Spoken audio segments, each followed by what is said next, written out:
speak. You got Ralph Ring here and David Bowling and Dwayne, but I didn't invent anything or make anything. I just bought a indoor farm. You can see some of my handiwork there, some basil. But all it is a standard 40-foot by 8-foot shipping container, just like they use all around the world. And an outfit in Las Vegas put an indoor farm inside. Actually, that's the name of the company, Indoor Farms. And it's just vertical panels that hang from the ceiling, and there's misters inside with holes drilled through them. And in this little small area, there's 6,500 plant sites. So I'm able to grow 6,500 plants just like that.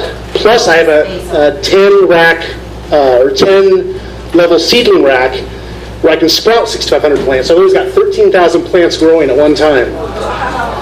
And it's just phenomenal. My only intention going into this was I just wanted to grow a ton of food for cheap. I like to make a little business out of it, but I take this to chefs. I donate it to the, I forget the name of the Amador County Food Bank or something like that. I sell it to Gold Trail Foods in Jackson, and everyone that tries it just says it's the most amazing produce they've ever tasted. What are you using for your fertilizer? Well, that's kind of the one thing I don't like to talk about because I want to be 100% organic. Right. So Indoor Farms is working on that with me. The one that we tried actually gummed up all the emitters. Yeah. So I had to go to a non-OMRI fertilizer. I don't really know. They call it all natural, but I don't know what that means exactly. Okay. So I can say it's naturally grown. There's no pests in there because they have like a bug guard, like when you go to a grocery store that blows air down.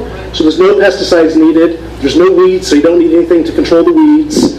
It's humidity controlled, temperature controlled. It's just really amazing. How's the lighting in it? It's got all LED lighting. Okay. So the really only barrier to making this something that can provide food for a whole community is really the electricity cost. It's costing about $1,400 a month to run it. So you have to sell quite a bit of produce to break even. That's why I've been bugging Dave Bowling so much for his invention, because with a generator like his, you could have, say, in Amador County, and I know this would threaten dirt farmers, so I'm not looking to mess up anyone's livelihood, but you can have 10 of those and literally feed the whole community with close to organic, fresh, high nutrition produce. And that's really what I want to do. Are you supplementing mineral and sulfur and all that type of thing into it? It's all part of the 2-part fertilizer that I'm buying from a company called, they're up in Eureka, I forgot their name. Okay. I'm sorry. I'll check into it. How's it working for marijuana? Well, actually I had an open house for all my neighbors because they were all curious what this big shipping container was, and I just wanted them to come and see that I was growing food crops so that no one wanted to jack me. So it would work great. In fact, when I called PG&E to get a commercial electricity rate, I thought, oh God, I'm going to have to explain what this is. And the guy, he goes, oh no, we know exactly what that is because of the cannabis industry. Right. So I guess a lot of people are using this for cannabis as well. That's right. Exactly. But it's just kind of a real-world example of, it's expensive to get into, but I think it really has the chance to transform a community. Yeah, cool. Yeah. This is the rate difference between commercial and residential? I was on probably similar to everyone. It's like a 5-tiered thing, and I think the highest rate in that's somewhere around 50 cents. My commercial rate's fixed at like 18.5 cents. So it's kind of converting old Walmart stores into vertical garden. Yeah, actually my next farm, so right now this one's set up for greens and herbs, no flowering plants. The next one I'm going to do is going to be for tomatoes and strawberries. And instead of a shipping container, I'm actually going to build a building in the back of my property, because I found in Amador County you can only have 1 shipping container per 5-acre parcel, which I wish I would have known it before that. And that one will be set up for flowering plants. Yeah, because everyone wants tomatoes and peppers and strawberries. Yeah. And what's the difference in how you can't have a shipping container? So what are you doing? Are you building it? Just going to build a building, like out of. No, I'm going to use what's it called? Insulated panels. Okay. They're really light, really inexpensive, very energy efficient. easy to prop up. I could just get like a local handyman to do it, I think. How are you going to do it with pollination? Pollination, there's ways to hand pollinate without bees. Got it? Okay. Looking into that. Good. Yeah. So, Good job. like I said, I don't think this is super exciting, but Cheryl wanted me to share it, so. What I'm excited about is again, in the spirit of Ubuntu, if every neighborhood, or like in our case, a village like of our size of 100 people here, had something like this. Well, you got the photos Yeah, out. we're getting Trying to. We're good. We had the first one. Because it's hard to visualize, but the photos tell the story. It's slow loader. We had the outside already being shown. Oh, okay. Oh, I didn't know that. Okay. Yeah. But this is just an excellent example of how we can be self-managing and sharing. You know, the guys that invented this pod, all they did was they took a bunch of existing technologies and put it into one small space. Uses aeroponics, LED lighting, timers for watering, PVC pipes for the water. It's very, very simple. Like I said, the only barrier really is that electricity cost. Seeds cost nothing, organic seeds, and the fertilizer costs almost nothing, probably $50 a month if that. So I mean, you can grow with lettuce or lettuce type crops, you can get about 15 crops a year. Oh, there you go. That was before we actually fired it up. You can see there's three rows. But you can get 15 crops a year of 600 plants. I mean, that's a ton of food. Just a ton. All right, well, thank you so Okay. much. Oh, yeah. So there's no sun? Correct. We're just using LED lighting. LED lighting? Yes. And that? Which keeps keeps the heat down. Other kind of lighting to be very, very hot. And there's a lot of people that make these, like Freight Farms is kind of the famous one because it has Silicon Valley funding. In fact, Google has 6 freight farms on their campus down in Santa Clara. But these guys with the vertical, well, there's the outside. It's just a shipping container. And that little pallet I actually got on Amazon, amazingly. What about sun tunnel? What about providing a sun tunnel light? You could, but the concept is you want to provide a perfect growing environment, 24 hours a day, 7 days a week, all year round to grow produce and not be dependent on, nature. Which, trust me, I've had a lot of dirt farmers. They hate that concept. But I'm not doing it for them. I'm doing it for the community. And think about like a very urban area where you have a very small, open, narrow lot. If it fits a container, you could be feeding that entire neighborhood. And what's great about this, there's videos out there of elderly people, like in Boston, I believe is the one I saw, where you spend like an hour a day out there, and that's really all you need to do. There's really not that much work. I mean, I have a real full-time job in Sacramento. I come home, spend probably half an hour out there just watering the babies, and I can even automate that if I wanted to. The weekends I harvest. It's simple. It's incredible technology. And I don't see any reason for anyone to starve with this sort of thing. Talk about organic. When you're growing gardens and the chemtrails are falling down. That's why we have all of our gardens covered here. Because how can you really be organic if you're allowing all the chemicals from the sky? So this is really awesome. So yeah, anyone that wants to come by, I'm just 10 minutes away in Sutter Creek. You'll only spend like 10 minutes because you'll go, oh, that's cool, and then you'll leave because there's not that much to look at. It's really basic. But it is kind of fun to see. All right. Thank you. Okay. Thank you. Jack. I just want to share with everybody, Patrick Flanagan shared with me, if you want to get the radiation off the plants that you grow, you just get a bucket with a couple tablespoons of baking soda in it, dump your vegetables or whatever, your lettuce, whatever you've grown in that, and then just rinse it off and all the radiation gets off. Baking soda. Baking soda. Great. All right. Well, what a day. And we're going to be finishing up now in our last hour, now about 45 minutes with Ralph and Marsha. We're going to be covering a little bit of an update on the iPods. And then we're going to also be addressing an open sourcing mission that is really super exciting that Ralph and Marsha and Aaron have been involved with. And our beloved Father will be sharing with us your words of wisdom for how we can be emulating this good work here. Thank you. Thank you. Well, this is a little different than what we talked about this morning because this involves the pods that Blue Star Enterprise and Skype have a lot to do with. We have slowly, over the years, of just the last 10 years, maybe less. Can you share what pods are? Okay. Oh, I might give them an example of teleportation while I'm explaining this. Okay. When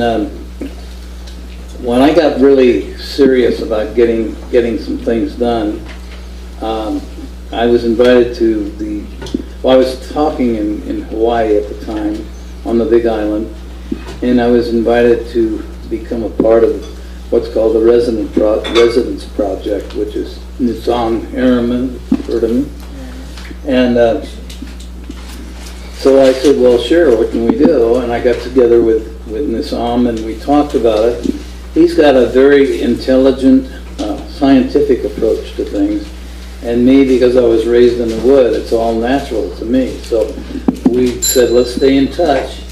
And we're talking about the same thing in different languages. So it will get out to the people no matter what.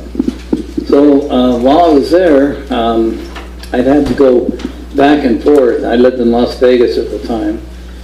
And as you know, if you've flown enough times, it gets very, very tiring. The security, where you're going to park, they're delaying the flight, or it's canceled, or all kinds of things show up when you're traveling. And it got to the point because I had to go over there every other week. We had meetings, and we broke away from the core of the Residence Project and became Elders of the Rounds Table. That was the name of the group. And I was the eldest, I still am. And Elizabeth Rauscher, who's a Nobel nominee, a Nobel Prize winner, was second. And then we had a gold medalist that won skiing championship gold medals, and another engineer and another, there were 6 of us.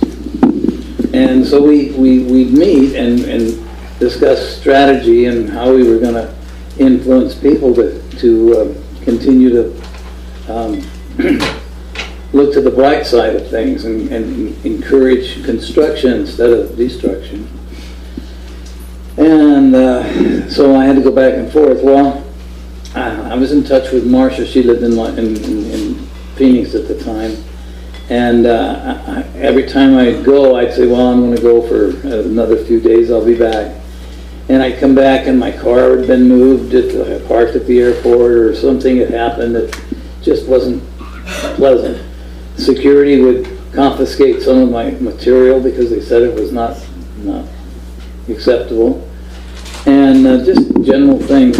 So I told Marsha, you know, I'm getting tired of this system of transporting, going through all this stuff just to get from point A to point B. I'm going to put it on hold.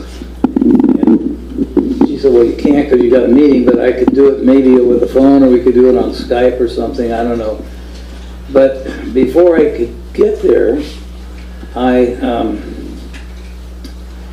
called Marsha from Hawaii and told her we just had a meeting. And this was just a few days later after I talked to her about I'm not going there anymore. And I was just as aware as I am now about being in a place and doing things and talking, but I didn't really know how I got there. The engineer was sitting next to me, asked me, how was your flight? And right away, in almost nanoseconds, it was so fast, I realized I hadn't had a flight. There was no flight involved. But the next nanoseconds a little fast, but milliseconds, I saw the whole flight laid out right in front of me, right in my mind. I saw Flight 17 out of Las Vegas at such and such a timeline, landing in Kona, and I said, oh yeah, here, and I pulled a physical ticket, physical flight ticket. I still got the ticket somewhere. Flight 17 out of Las Vegas, and so forth, right on the ticket. And I didn't know at that moment what had happened because I was in awe of what's going on. And so I just went on to the meeting and everything. And then I realized that I was practicing what I'm preaching. I actually, because I'd done it with Carr earlier, teleportation is not what you think it is. It's quite simple. It's all up here. It's not decomposing your body and recomposing it somewhere. It's not necessary. But because I was familiar with it, it was okay. I just felt, oh, that's cool. Maybe I can just do that from now on. Well, when you try to do something, it doesn't work. You have to commit by intention and so forth. So, but while I was there, every morning we'd go out and swim with the dolphins. 7 o'clock in the morning, we're out in the water, because the pods would come in. They'd come into a little cove called,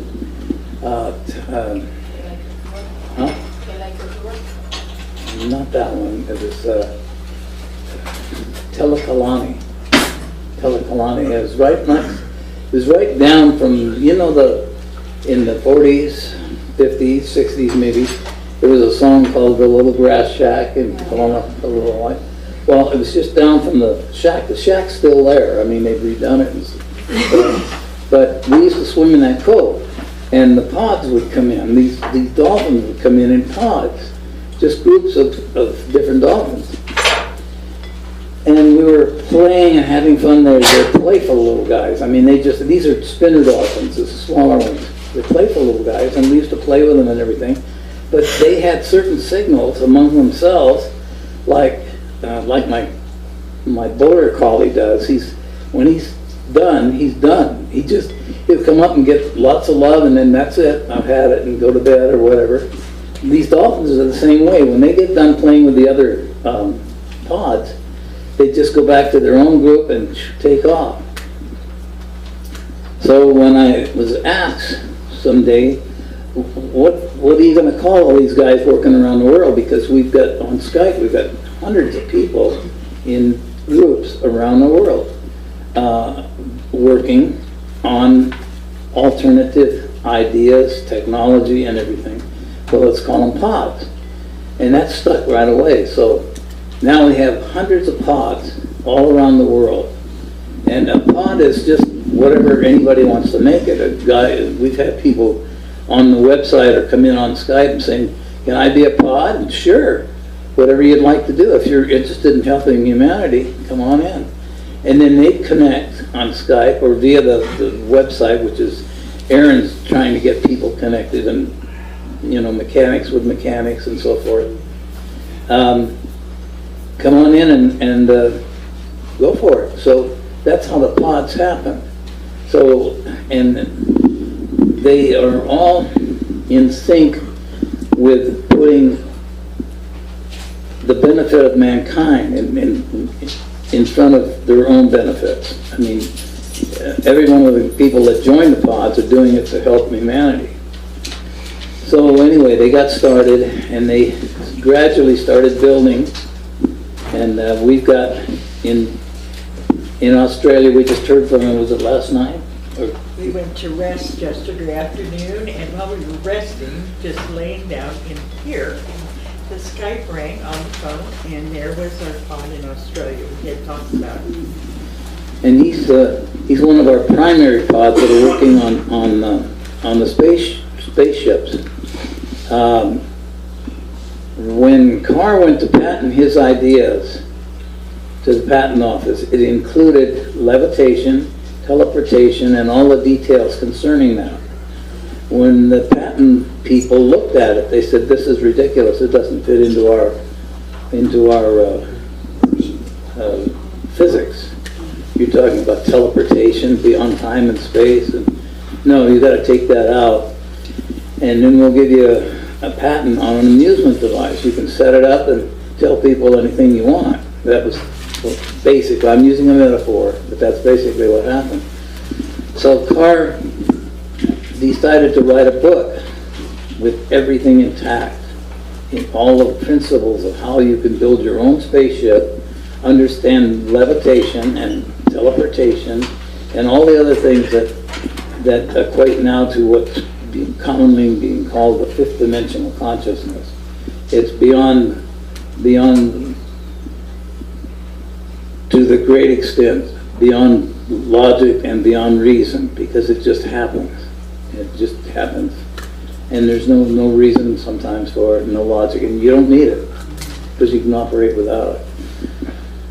So, This book is called The Dimensions of Mystery. It is on the website, the original thanks book. to Aaron, he put it on the website.